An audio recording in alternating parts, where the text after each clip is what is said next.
Our next session will navigate the global regulatory landscape, a critical aspect of global business expansion. Our goal today is to try and explore the global regulatory framework of moving to various countries. Now, before we get started, I just want to give some context here for myself. So I am not a lawyer, so the only person on this panel who is not. I got to meet everyone backstage, and these are all brilliant and remarkable people in their own right.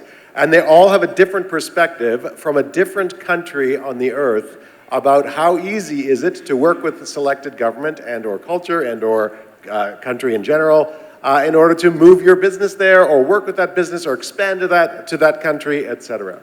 So as I sit here looking out amongst all of these remarkable companies here, there is a question, which is, which country in the world would be the best to start expanding to if you haven't yet?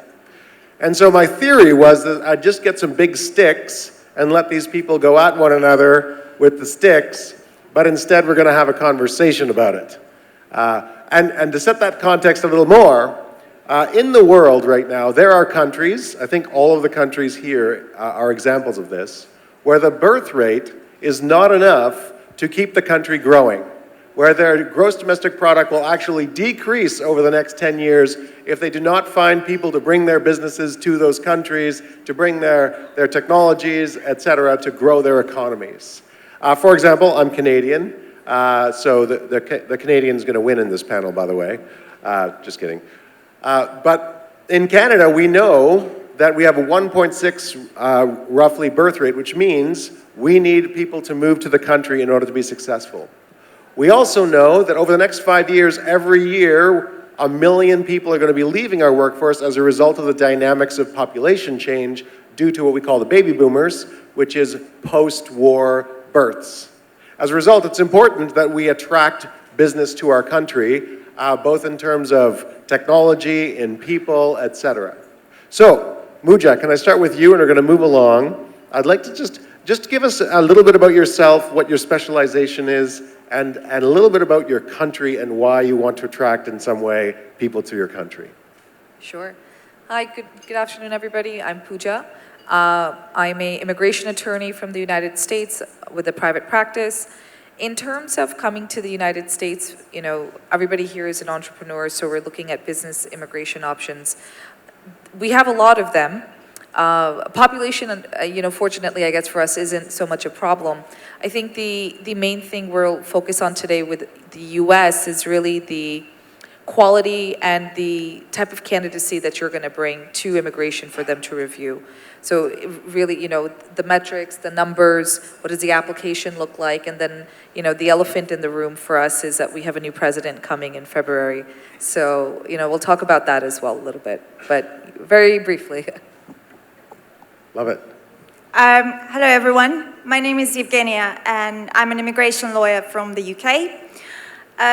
Personally, if you ask me why come to the UK, I'm a little biased because for me, the UK is one of the best countries in the world. And I was once in that position when I moved to the UK as an immigrant myself. And the first thing that really stood out to me was the cultural diversity, which is really my favorite thing about living in the UK. But when it comes to setting up a business, the UK is in the top 5 easiest countries to set up a business.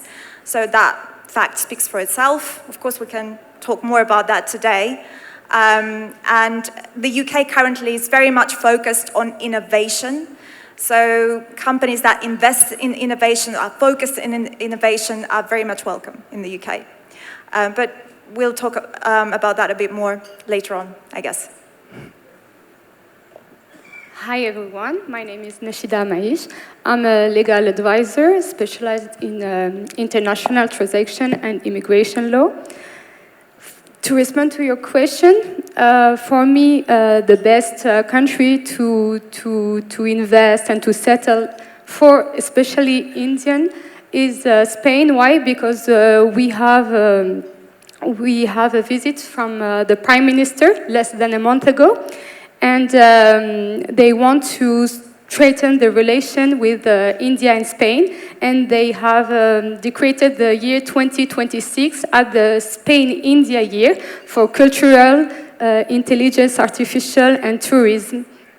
Also, in Spain, you have many tax advantages when you set up a company, and you have many residents, like the digital nomad or the startup residents. And also, we have a great work balance, which is really, really important in Spain. And if you settle there, you don't feel like you work. It's really incredible to live there. And really, for now, easy to come. Thank you. Hello everyone, this is Marco Bersani from Italy, an immigration attorney. And yes, for also responding to Sean, yes, Italy also is facing the problem of decreasing of population. The good thing is that Italy offering, a really appealing destination for entrepreneurs and for who wants to start, a startup. So this is a good thing. And Italy is what I recognize a really good country where you can live, not beside, the good food, of course, but, the welfare is very good. So also for you as entrepreneurs, but also if you have family members that want to join with you. So for sure, Italy is a really, really appealing destination. Later, I will briefly explain you all the benefits, the advantages to invest in Italy and to open a company or a startup in Italy. So yeah, for the moment, I will say that Italy for sure is the best country where to invest and move your business. Thanks so much. Hello, everyone. Mujir Muneeruddin here. I'm a corporate lawyer from Canada by day, and I'm actually a bit of a real estate industrial entrepreneur by night.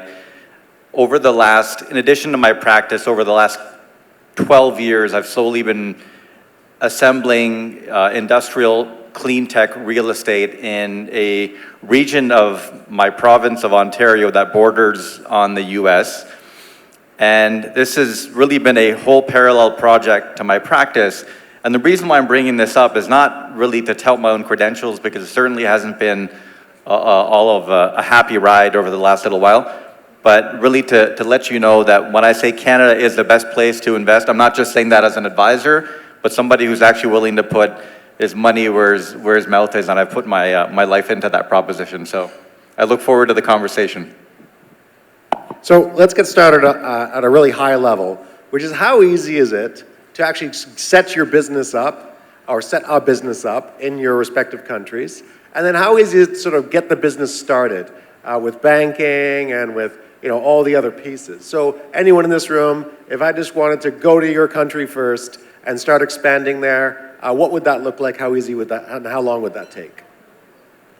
So for the United States, when you're looking at setting up a business, it's very easy. We can set up a business online in a matter of seconds, really. In terms of, setting it, the logistics of it with the bank accounts and, the employees and the space to rent out, paying the rent, all of that stuff can get a little tricky. One of the main issues that we have in the United States is foreign passport holders do not have access to every bank. When you come to the United States and you don't have your, work permit or your business visa right away, and you're coming, let's say, on a B1, B2 tourist visa to just test the land, you're going to see some problems because you don't actually have the classification to set up the business. So a lot of times in those instances, if you have a American counterpart, you can kind of start the process with them. Once your application does get approved, right, we set everything up, the company and, we set up all the bank accounts with your name on it. But until then, it'll be a little rough. In other logistical issues, you'll see that America is huge. A friend of mine once told me, people go to Europe for holidays. In America, you can just go to a different part of America and you'll experience all the seasons. You don't need a passport. The thing with that is the applicability of possibility, right? So depending on where you want to focus your brand in, depending on the clientele that you're seeking, I would say first, when you're targeting America, you really need to do your homework in which landscape you're going to fit in. Once you have that logistical problem handled, the rest is easy peasy. Great answer.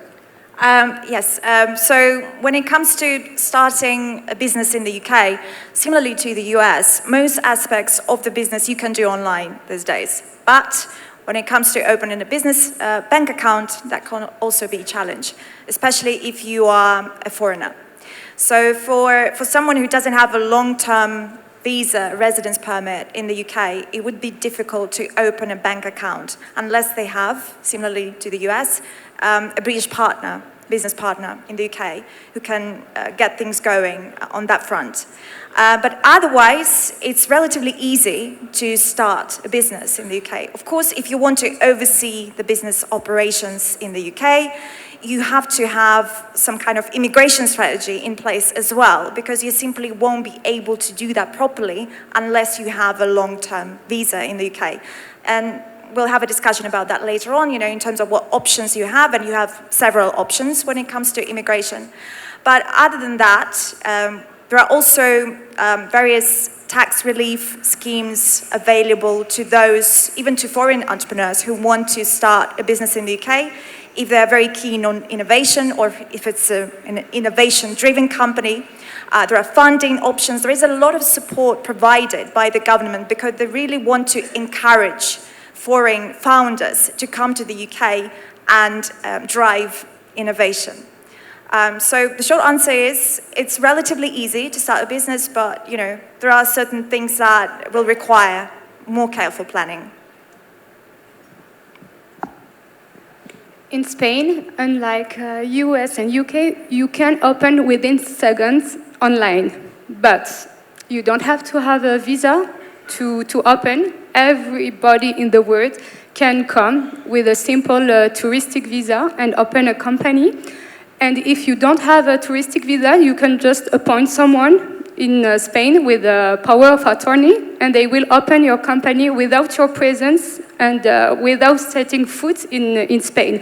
And the time, it's not seconds, it can be a month or less. But it's very easy. Without your presence, you can set up a startup or a limited liability company and open your bank account and everything. So Spain is is a country that try to attract, and we have many facilities. So without your presence, you can do it. Just appoint someone. The only important thing is that you will have to appoint a manager, an administrator, who has a residency in Spain, or a Spanish one, because the administration have to have someone who is liable in Spain. So it's the only difficulty is find this someone who will be your the interlocutor with the administration. Good answer. Well, in Italy, it's also pretty easy, as like in Spain. You can just establish your business online or through a power of attorney, for example, or you can just come in Italy. You can just enter formally as a tourist. So what is really needed, but it's pretty simple to get it, is a tax code. So generally, when you open a corporation or a limited liability company, they generally ask you also to be registered for a tax code, but it's, I'm talking about things that it takes maybe 1 hour to the relevant office, so it's really easy. For opening bank accounts, yes, this can be challenging in some ways if you've never been in Italy. Not impossible, of course, but you know, since 2 years, I think it's a European regulation, so it's the same for all European countries. The compliance from the bank is really more severe now. So they may take like 2 months, for example, in Italy to open your business bank account or personal bank account. In some ways, there are some exceptions, to be honest, because if you apply, but I will talk it later, with the Golden Visa, you can have some benefits to also open a bank account. But besides this option, if you just want to start your business and open a bank account, it takes time. For the company information, actually is, as I said, pretty simple, just simple bureaucracy. So let's say in 1-2 days, your company is formally exists. So then running the company is another business, so we will talk later about it. Great answer. Yeah, thanks so much. I think what I'm hearing from all my esteemed co-panelists is that it's pretty quick to set up a business in those jurisdictions. And I think Canada is pretty much the same. What I would say Canada has going in its favor, though, is the sheer flexibility that you have for a new business that's coming in from overseas. So the common ways to have an entrepreneur come set up in Canada would be something like a satellite branch office where you've got, let's say the company's here in India, they're setting up a branch office, which essentially means you're just the Indian company with a very simple business license to operate in Canada. And that's $80. There's really no skin off anybody's back. It's very easy to do.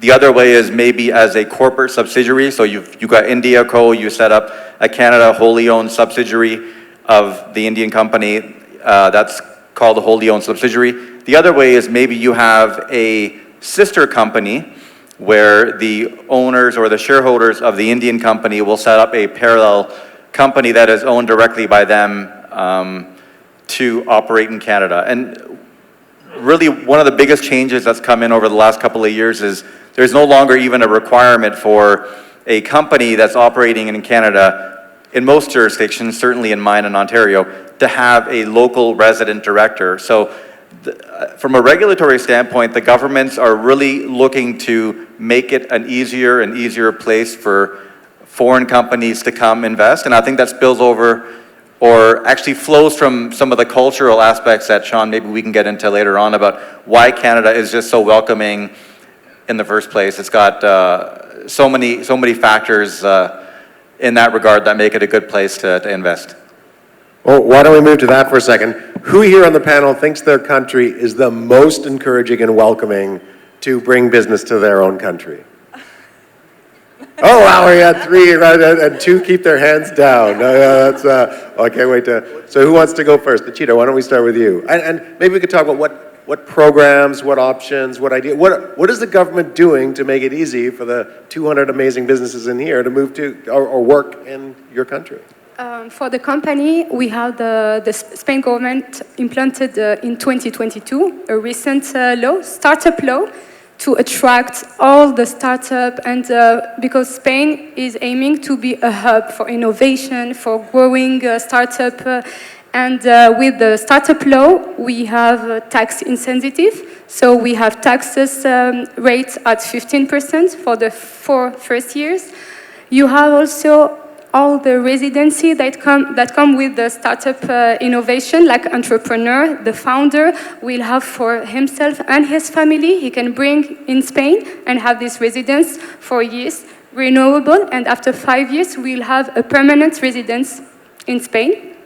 And you also have other incentives like the government support policies with public or private funds that can help you, or accelerator, or incubators, national, local, because in Spain you have, every cities have their local law, so you can have also national funds, local funds, and European funds, and you can create synergy between, for the same projects, benefit from funds nationally, locally, and in Europe. And we are talking about millions of euros, depending on your business model.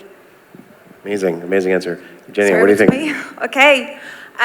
So like I said, the focus in the UK is currently on innovation, and there are several options available to those who want to come to the UK and expand their business into the UK market. And also, it's very, very important to understand that the current government wants to bring the best and the brightest to the UK. So that's why those immigration categories that I'm going to describe are specifically designed for those individuals. So we've got the innovator founder visa route. I'm not going to go into a lot of details today. I don't want to put you all to sleep, but the option is there. We also have got the global talent visa. So it's designed for talented individuals, and most founders will likely fall into that category just based on their achievements as entrepreneurs. And of course, we've got the skilled worker program for skilled, highly skilled individuals.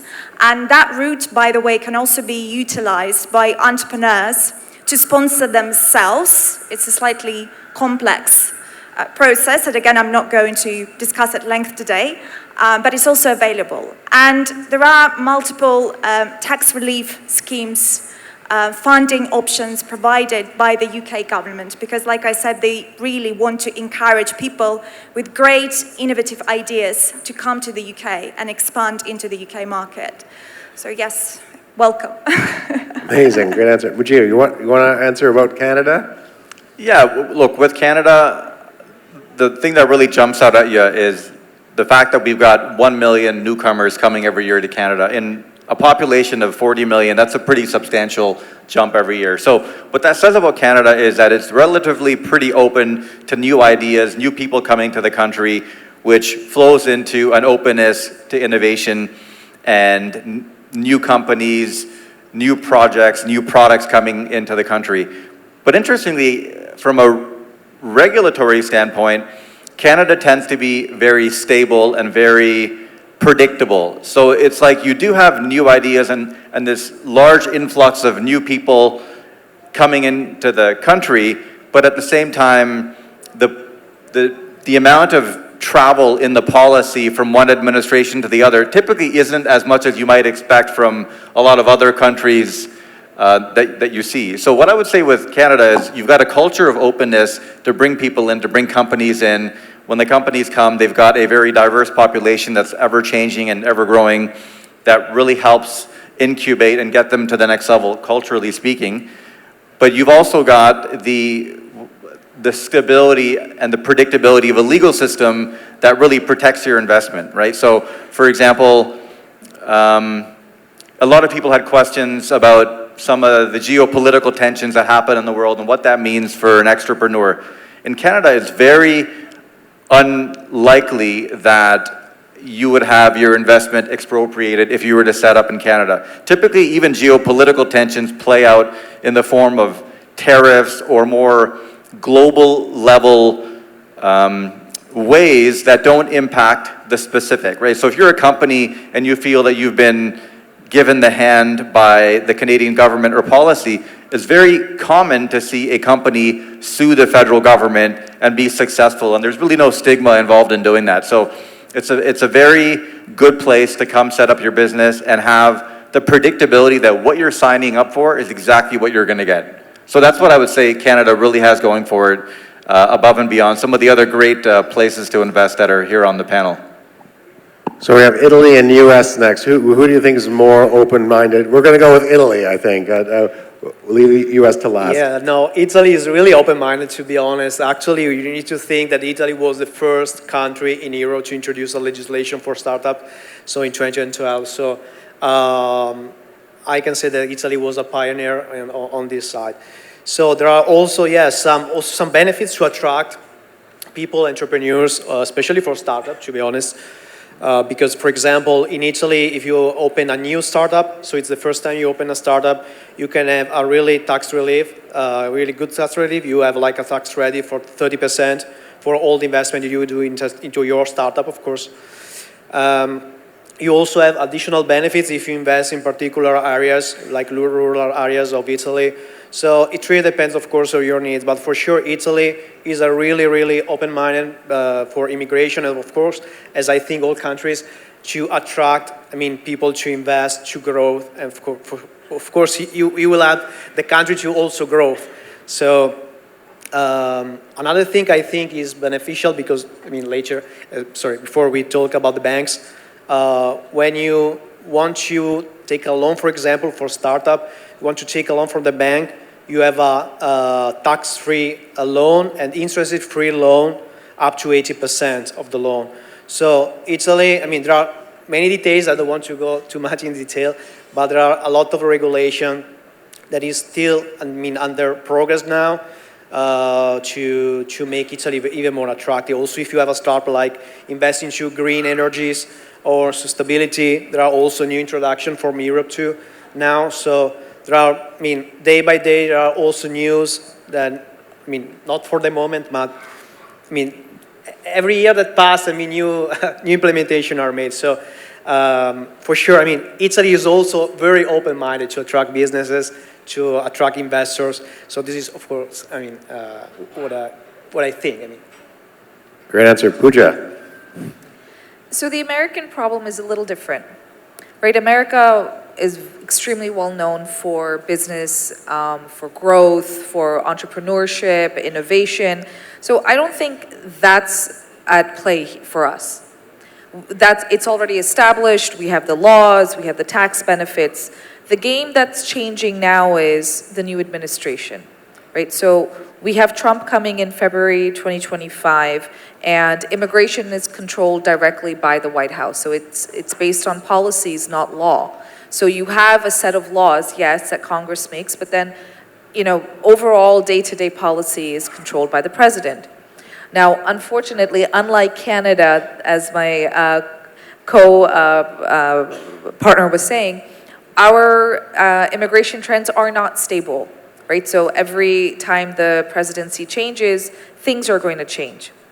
However, that does not mean that entrepreneurs don't have a place, foreign entrepreneurs don't have a place in the American immigration system. What it means is, if you are thinking of growing your business now in America, you can do it, but you have to be extra careful. You have to be very sure about the guidelines that you're following. There's really no room for error, because honestly, under the Trump administration, there were quotas for rejections, not approvals. So you want to be in that percentage where those cases do get approved. I'll give you a small example. Under the Trump administration, everybody needs a birth certificate. Now, what happens when I have entrepreneurs or partners that are older?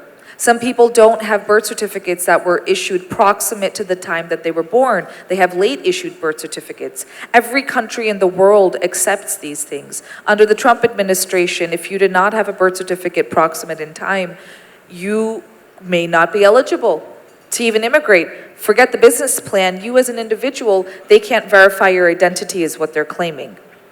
So my concern for what's going to be coming with us for the next 4 years isn't so much, America attracting global partners.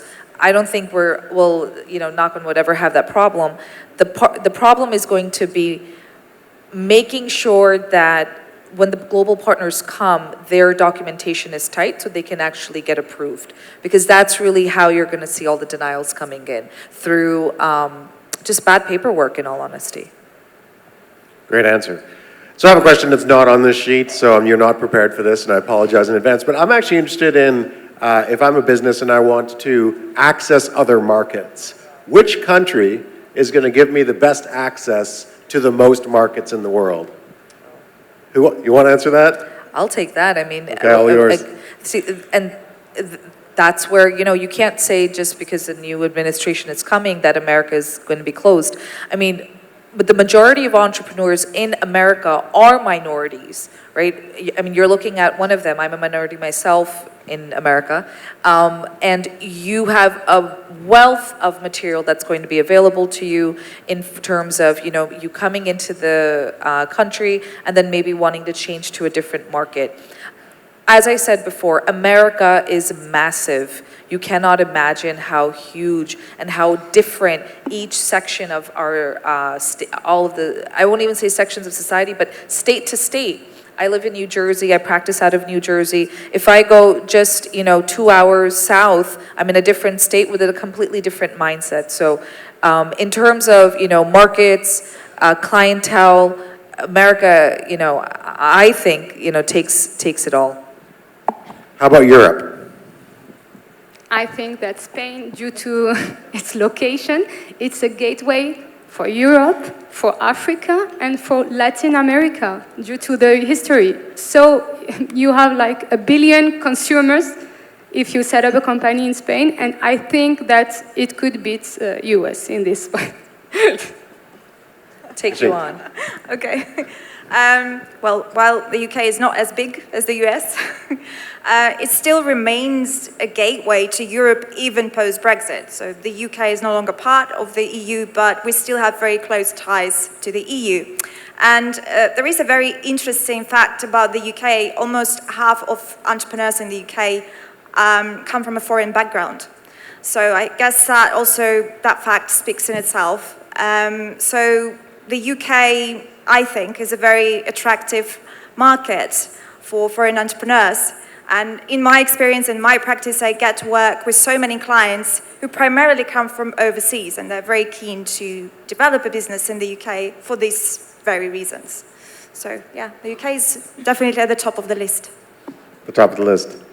You guys want to speak to that at all? Yes, sir? Yeah, sure. So I'll kind of latch on to Pooja's answer there and say, look, America's a great place to invest, and ultimately you want to get there and expand because it's such a huge and deep market. But what I will say is, before you learn to swim in the ocean, you want to practice in your backyard in the small little pond or the pool, right?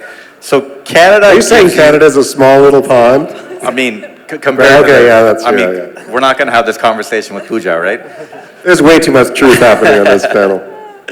Yeah, so look, Canada is a great mezzanine stepping stone towards investing in the bigger markets that are in the US, right? So I mentioned earlier, we've got a lot of immigrants. Even beyond that, if you look at, I think, our census from 2023, 7 to 8%, I'll use the example of South Asians, 7 to 8% of Canadians identify as South Asian. So if you're an Indian company coming to Canada and you're thinking, oh, I want to go to the US, Canada, you've got already a solid market, addressable market for your product, right? You're going to have a labor force that is more accustomed to culturally your company and the way of doing business. So in a very controlled way, you can use Canada as a really good test market for expansion into North America, because the amount of things that can go wrong, and I say this from personal experience advising clients, the amount of things that can go wrong in the shark tank that is the United States of America, you really want to iron those out in Canada and get a better sense of what it's like. I'm not saying we're exactly like Americans. Culturally, there are differences, but we're certainly closer to Americans than other parts of Europe, for example, right? So if you want to ultimately end up being a powerhouse in North America, the small pond in Canada is where you want to start. Does Italy want to throw down? Yes, I want to be quick, actually. So I want to be transparent. So it really depends on your needs. So if you want, for example, to invest in real estate, and just make an example. Of course, Italy is really appealing because of real estate, you know, for touristical places, for the place that you can find, the house you can buy. So this is just, or for hotels or something like that. So if you want to invest in business for hotels, for tourism, and so on. So it really depends on your needs. It's difficult to say which country is the best. It really depends on your personal needs. So what is important is to make your due diligence, and depending on your needs, what you want to do. Of course, you have to think that, yes, you can establish your business, but what if one day they want to reconnect with you? And of course, what happens to that country? Is the country stable or not? So there is no a really simple, answer to your question. It really depends on each the singular needs. So yeah, I think every country has some benefits, some advantages to attract business, but what is important is you. So what are your needs? And so, you are the only one that can select the best country for yourself. Amazing answer. So I have another question. And again, this is not on the piece of paper, I'm sorry, but I want the answers for myself. So if I want to move to your country and I have to deal with the government, is the government going to help me or get in my way? And I realize there's some truth that needs to happen geopolitically right now in sort of different places. But what about tax advantages, legal difficulties? Is it going to be a problem? Or are you going to pave the way for my existence and make sure my tax is low? What does that look like? Anyone want to throw in on that? So, Tell the truth now.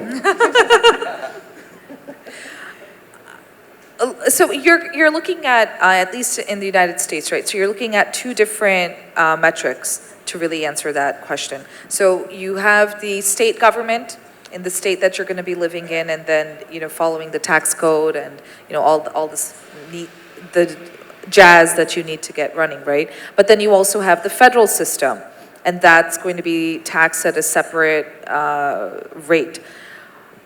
On the top 40% of society that is in the highest tax bracket will always complain that, I don't have tax incentives and XYZ. But the reality is that if you're not generating a W-2, so if you're not generating just a standard paycheck and you're an entrepreneur, the fluctuations are going to happen. You know, some years I take home some money and some years I take home a little bit more money. And we know how to work with the tax code to help us in that perspective. But to your other question, is the government going to get in the way? The local governments are not. The local governments, I would honestly argue, they truly enjoy working with Southeast Asians, so Indians, right? The Indians have a great reputation in the United States of being hardworking, tax-paying, educated individuals that aren't really, you know, we're not creating problems. We honestly just want to make good money, have a good time, and, you know, have a good family for our children. So you're going to see the complications coming really from the immigration side. But once you're in, right, once your foot is in the door, and we've kind of already addressed, right, the presidency and everything, but once all of that is sorted out and you're in the country, I would argue it's probably one of the easiest transitions, because if you can do business here in India, I have no doubt you're going to be excellent entrepreneurs in America. So I hope that answers your question. Great answer, yeah. Anybody else want to throw in on that? I'll just say on stopping in Canada on the way first, right? That's So it? I'll just add that right there. Just for a layover. Fair enough. And does any European wish to answer that? Yes, in Spain, like I said, in 2022, we had this great startup law that will help innovative companies to have tax incentive and fund investment, public or private. So, but even if you have not a company, a startup innovation, regarding to common law regime taxes, you have tax insensitive, for example, as the same as startup law, but for example, for the startup law, it will be for the first 4 years, but in the common regime, for the first 2 years, you have lower tax system. You have also a great tax system regarding to social contribution. If you set up your company and bring Indian employees, top management, they have like a rate, a limit rate, and it's not applicable for Spanish employees. For Indian or foreigners, you have a rate if you have a residency, and these employees can bring also their family. So the government really is keen to attract people.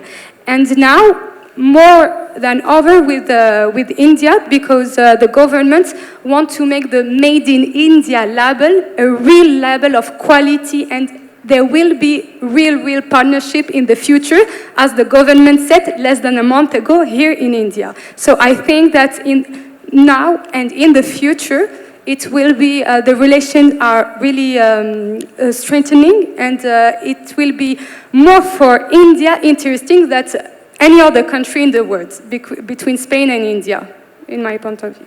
Wow, that's high stakes. Would you have something to throw in on that? No, I just wanted to kind of jump into your actual question earlier, all jokes aside. With Canada, you know, when you look at the U.S. as the neighbor, U.S. tends to be more of a free market, and so it's, by the time you get to the U.S., you've already got to be a very worthy business in a Darwinistic sense, and you're going to have to survive on your own. The unique thing with Canada, though, and I realize this might be on a broader scale than what some people are thinking in terms of entrepreneurship into Canada, but I should point out, Sean, like some of the recent EV manufacturing deals that have come to Ontario, and there's been about 2 or 3 of these deals where a lot of jobs, you had, for example, a Japanese company that was setting up an EV supply plant in Ontario. You had a auto manufacturing plant focused on EV also in Ontario. And in both cases, the one common thread was not only did the government make it easy for them to invest by doing away with a lot of red tape, because provincial governments actually have a lot of leeway to do away with a lot of that type of thing for foreign investment, but they also put in a lot of money and created a lot of subsidies. And that's where I'm getting at when I say, you know, we're not necessarily a classic free market economy. There's also a lot of stimulus and a lot of intervention that the government will do to really drum up business and to create jobs. So Canada, in terms of setting up is really strong in that regard. You can expect a lot of support from the government if you can show that you were coming with an innovative idea that is very accretive for the company, for the country. So yeah, just thought I'd add that. Answer. Nope. Okay, back to the UK now. So, like I said, we now also have a new government, the Labour government, and you may have heard that they are committed to reducing net migration and illegal migration in the UK. But still, it doesn't apply to those entrepreneurs and founders who want to come to the UK and set up business operations there. Like I've already mentioned, we have various tax relief schemes, especially for those companies that are involved in research and innovation. And the taxation system in the UK is relatively straightforward. Yes, the current government has recently increased the corporate taxation rate, which is unfortunate, and we are hoping it's temporary. But that is the case for the time being. But like I said, there are various tax relief schemes available, the government support in terms of grants and funding. They really want to facilitate this important fundraising process for those who want to start a business in the UK. And historically, we have a very strong relationship with India. And we have a very large South Asian community in the UK. And a lot of them are founders and entrepreneurs. So you are very much welcome if you want to bring your business over to the UK. There are many ways in which you can do that. The best piece of the cake at the end. So, for responding to your question, so will the government help you? Yes, for sure, definitely the Italian government will help you. On tax perspective, what I think is very important, beside all the advantages you can have, especially if you open an innovative startup, so all the advantages that I briefly, explained before. What I think is very, very important is one program that Italy introduced a few years ago, which is a so-called lump sum tax regime. So basically, if you are a high net worth individual and you move to Italy, beside the money you're making worldwide, so you set your tax residence in Italy, you just pay a flex tax, so 200,000 euros for all your worldwide income. This is really appealing, sounds maybe a lot, but it's not. It's very appealing. We also we process a lot of entrepreneurs that move to Italy with, talking of course, high net worth individuals. This is really attracting because, for all your worldwide income, you know how much you will pay, and that's it. Beside your income, beside what is your income. So of course this can be attractive, of course, if this is your case. And I think it's very, very important also to consider when we think about how the government will help you. If you think to move to Italy, you need to think, okay, but how I will live in that country. So I think one of the I think that is really well appreciated by everybody, is that if you come to Italy and if you move with your family, for example, because you set your headquarters in Italy, you have, an excellent healthcare system, which is almost free in Italy, which is paid by the government. So, there are also for educational system, university and so on. University is not free actually, but it's very cheap comparing to other countries. So you need to also think about it. So it's not just from business perspective, which is important, of course, but if you want to move, and you want to move with your family, and you want to be, really assisted by the government, for sure, Italy, Italian government, we are very, how can I say, we are really care, about the concept of family, helping people, and to be open to people to come enjoy the same benefits. So I think this is another thing to consider also when talking about how the government can help you. Love it. So every person in this room running a business has a very simple idea in the back of their head, which is, what is the shortest path to the most amount of money? And so when we're talking about potential different countries that we can move to, or not just move to, but open up markets in and work with, can we just speak to the giant elephants in the room, which are geopolitics? As a political scientist, and I know this is from the lawyer's perspective, life is about timing. Is this a good time in history to start in the market that you have? And if not, would you wait 2 years? Would you wait 4 years? based on what you can see today, what's the right timing to start working in your company, in your country, sorry? So from the American perspective, so there's basically two types of immigration options, right? So there's a direct green card route, which is a little limited right now because the priority dates are backed up to 2012. But there's an option for what's called the EB-5 investment visa. The EB-5 is the pot of gold at the end because it's always current. And the benefit that you have with it, it's a direct pathway to a green card if you can come up with the funds, right? And under the EB-5, the great change that's happened recently is even a loan is allowed. So before you used to have all the capital up front, now it's okay if you have a loan for that capital.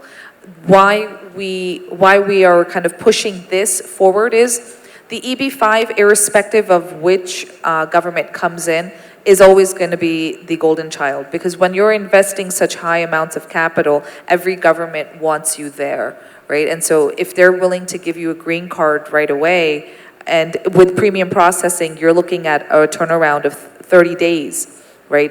Denial or a further evidentiary request or whatever. So that's always great. The opposite to that is the non-immigrant visas that you all hear about, which are your L1s or your H1s, your O visas. Those I'm projecting are probably going to be a little bit more difficult because, again, the idea is that you're taking jobs away from the American sector, but at the end of the day, every government needs money. Every government needs people to push the markets. Every government needs a high-functioning economy. So if your business is legitimate, you have the right capital, you have the right business plan, I don't see why, you can't get approved in America under the non-immigrant visa as well. It just might take a little bit longer. So, America loves making money, and we love people who want to make money in America. Amazing answer, thank you. Evgenia, I know we only have a minute each left, so quick answer. I'll make it real quick. So I just, on a more sort of personal note, I'd like to say that I don't think there is such a thing as a perfect time to start a business. And immigration, I think, across the countries is always a moving target. There is always a possibility that something will change. We just don't know when and how. So I wouldn't tie your business expansion plans to that, personally. The UK, like I said, the UK is a very welcoming country when it comes to business and entrepreneurship. There are various schemes available to those who want to come and start or expand or scale their business there. So I think focus on what you want to achieve now, today, here, instead of obsessing about what's going to happen in 1, 2, 3 years' time. That's great advice, yeah. It is, I agree, yeah. For Spain, the best period is undeniably now.